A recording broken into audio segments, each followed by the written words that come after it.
going on? Hey, Barry. How are you doing? I'm doing okay. I'm hanging in there, one day at a time. Good. How's the new digs? Well, I have to be very careful. Are we live right now? Yeah. Yes. Okay, I have to be careful. I had to get permission from my case manager in order to make this call. I can't really comment too much about the details of where I'm at. I am at FCI Miami. Prison sucks. Prison really sucks. There's no way to sugarcoat it. It could be a lot worse though. I could be in a much worse predicament, in a much worse place, and so I'm grateful that I get to look out the window and know that my loving fiance and amazing mother and sister are not very far away, and so I'm very grateful to God in that sense. Awesome.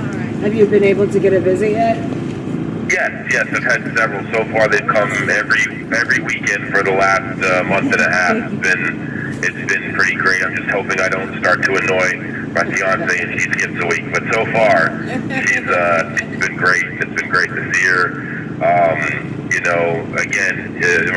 Prison sucks, but it could be a lot worse. I'm learning Spanish, so that's a good thing. Oh, nice. That's smart. Yeah, I figure with the open border, it's going to be the new official language soon, so you might as well get a head start. Good for you. So I am.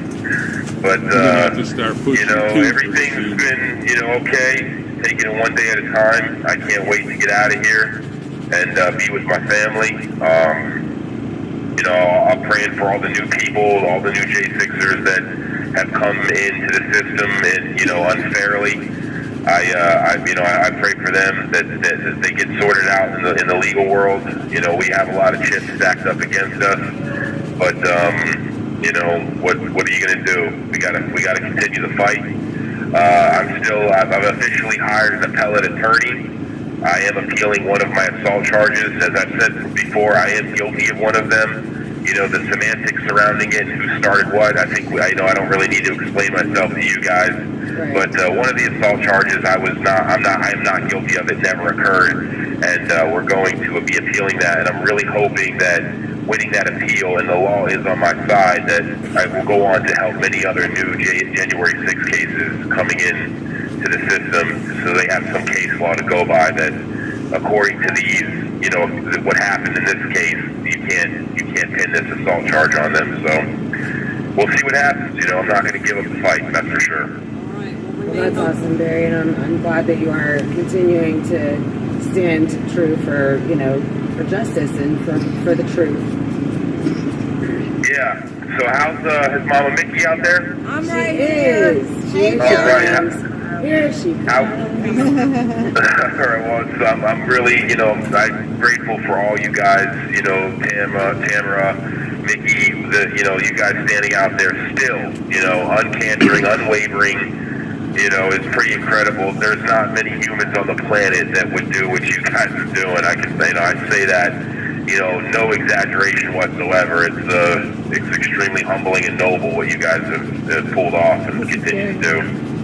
Thanks, Barry. Hey, I did want to say, Tammy and I and David Valentine with Freedom Express went to the board meeting at Northern Neck Regional Jail yesterday. And, Nice. Yeah, and Ted Hall is stepping down and retiring. So he has one more board meeting where we can go and make him feel slightly uncomfortable because He deserves it. well, and the Northern Neck Patriots, we talk all the time about how amazing they are. And even though the January 6ers are out of there, they continue to fight for, prison reform in that area. So just let you know, we did go visit your old stomping grounds and see some old bricks. That is awesome. Yes, Tom Jeffers, and John Haynes, all those Northern Neck Patriot people, Sherry Hill, they are phenomenal people. They are true Americans. They are red-blooded Americans. They have not given up on us ever. Yeah, they're a really good group of bunch. A good bunch. I really can't wait to get out and have a beer with them, because I definitely will be coming back to Virginia when time permits to do that, because they're just good people. They are. Sherry Pitt. That's who it is. Sherry Pitt. That's it, yep. I have not heard. You haven't heard? This call is from a federal prison. To all the people out there, that follow Patriot Mail Project and the good work that they do. I've lost contact with a lot of people that used to write me, and I have a feeling that has, because I've been moved around from so many different facilities that they lost contact. But FCI Miami, my information's on Patriot Mail Project. I love getting letters from people, so that's where I'm at now, guys. It'd be good to hear from a lot of you.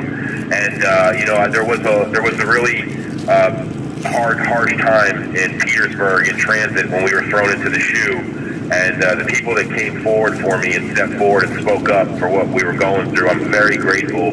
It feels really good to be loved, and I do appreciate everything you guys did, because that was a terrible experience in Petersburg, Virginia. I'll tell you what. Well, I'm sorry that you had to go through that, but I'm glad it's done and over with. Yes, it is. And anyone else, just be advised that if you are going through transit and you go to Petersburg, hopefully you get picked up real quick and out of there, but just know that your time is going to be miserable while you were there. The bus broke down in our case, so we were there an extra week than we should have been. So, just know it's going to suck really bad. Yeah, well, I feel like the transition is part of the torture process. When they get to move you guys around, they're like, let's see just how torturous we can make this for them. Oh, a trip that should take 4 days to do, tops, we're going to make it take 37 days. Oh, yeah. The diesel therapy is real. It's not a joke. It's a real thing, and I hope to go into detail in my book about it and the experience, but it was pretty wild. I will tell a slight story. When I got to Tallahassee, it's a transit facility for the feds, and it's the people that run it do a good job. I can't deny that. When I was there was an individual that was that was associated with the Mexican cartel. And one morning I woke up having my breakfast, and I noticed this individual kind of looking at me strange, and I knew that he had a reputation, and it was very uncomfortable. Well, I went to my cell after eating breakfast, and I'm standing in there, and this individual is now speaking Spanish right outside my cell, and I'm like, oh shit, man, I'm gonna be in trouble. This guy's probably gonna start a problem with me. So I'm standing there, and finally I'm like, you know what? I'm gonna man up and go deal with this and figure out what's going on and what's this problem. And I open my cell door and I walk out, and he looks at me and he goes, "Are you a J6er?" I'm like, "Yeah." He goes, Will you sign an autograph for my daughter? She's a really big fan of yours. She's a huge Trump supporter." And I was just blown away, man, that this guy, his daughter is from Texas, and she's a big supporter of the J6ers and Trump, and pretty cool experience. He took care of me after that, and I got to eat some good food, and it was pretty cool. It was a very unexpected turn of events. Well, yeah, I mean, you had pins and needles there for a minute. Yeah, he was a really nice guy. I'll leave his name out of it. Really nice guy. He was very politically educated as far as how things work in America and politics, and understood that the Democrat Party is facing a communistic takeover, which affects every single American in this country. And his daughter is a champion, I guess, in Texas. She's a lawyer, and very pro-Trump, and understands that the Democrat Party today is not your grandparents' Democrat Party. That is so true. So I have two little tidbits I want to share, because I know that you're inside. You might hear this already. You might not. You might know.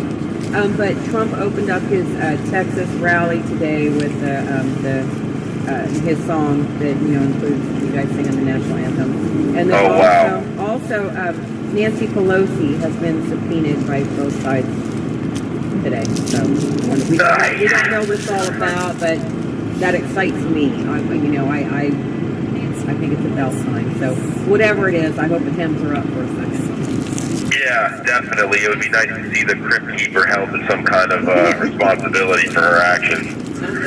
Absolutely.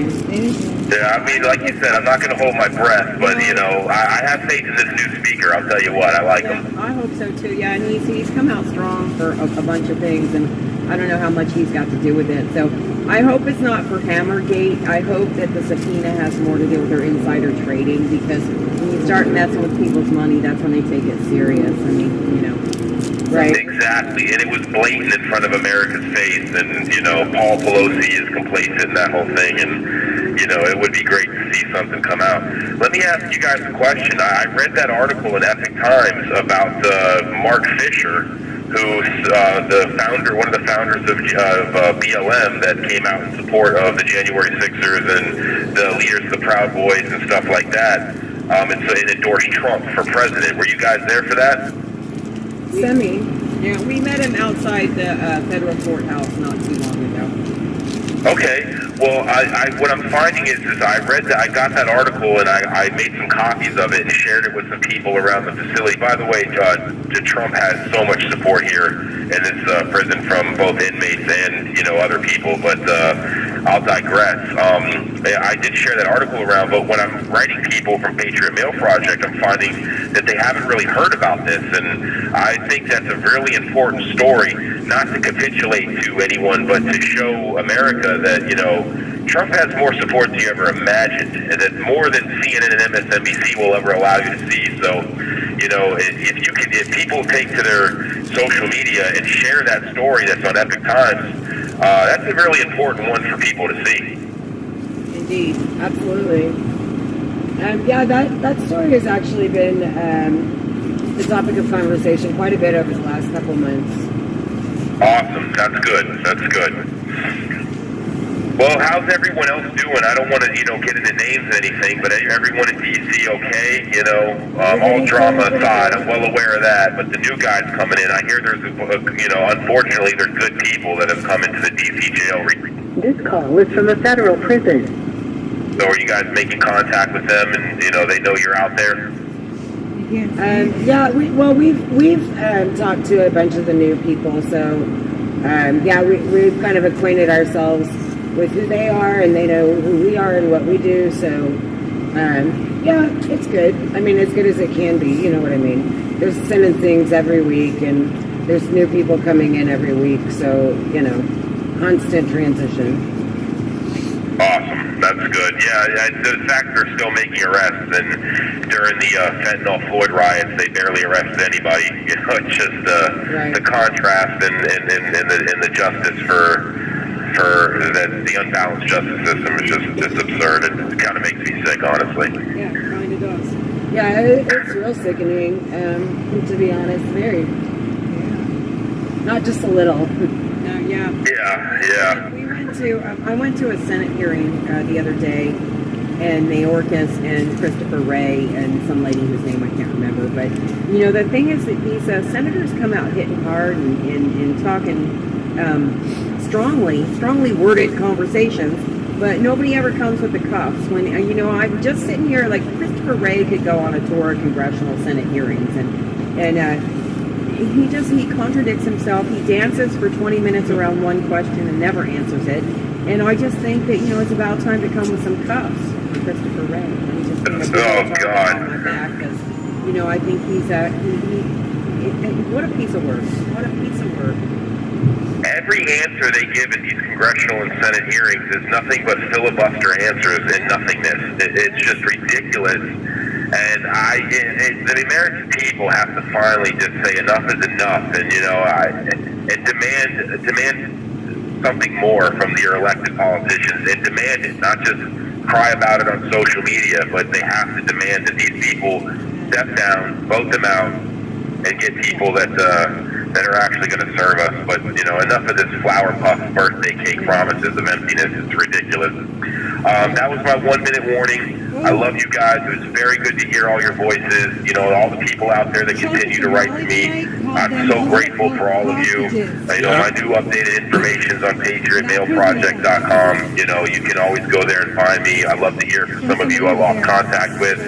Thank you for doing what you guys do. It has been a huge moral boost. Thanks, Barry. It was good to hear from you too. I just have one more thing before Greta gets us, and that is Trump tonight at his rally called J6 political, he called you guys J6 political hostages. So Yeah, I feel that way. Real quick, Trump has a rally in Miami on November 8th, and I've got some friends that will be there in full force. So, I'll be there in spirit. So that's good news. And again, good to talk to you guys. I love all of you, and God bless the United States of America. All the way. Thank you so much, Pamela, for being